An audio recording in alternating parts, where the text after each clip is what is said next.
Hello guys, good morning. जय माँ लक्ष्मी। कैसे आप सब? आई होप कि आप सब बहुत अच्छे होंगे। और ये रिंग सेरेमनी के दूसरे दिन की वीडियोस है। मैं सुबह ही सो के जग गई थी और ये दी बाबू को सूटकेस पे बैठा के घुमा रही थी। इसको बहुत ही ज़्यादा मज़ा आ रहा था और जब भी इसको रोक दे रही थी तो ये रोने लग जा रहा था, इसीलिए इसको बार बार घुमा रही थी।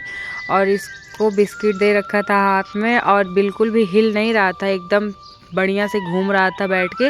और यहाँ पे हो गई थी दोपहर के 11 बज रहे थे और यहाँ पे सब लोग खाना खा रहे थे। भाभी भैया को खाना दे रही थी और भैया बच्चों को खिला रहे थे।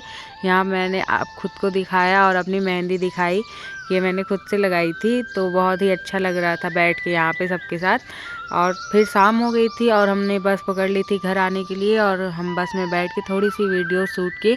हमको मिल गई थी पीछे की सीट, जो कि बहुत ही ज़्यादा धक्का लग रहा था। पीछे की सीट मिलने पे यही होता है, बहुत ही ज़्यादा धक्का लगता है। बाय बाय, मिलते हैं नेक्स्ट वीडियो में।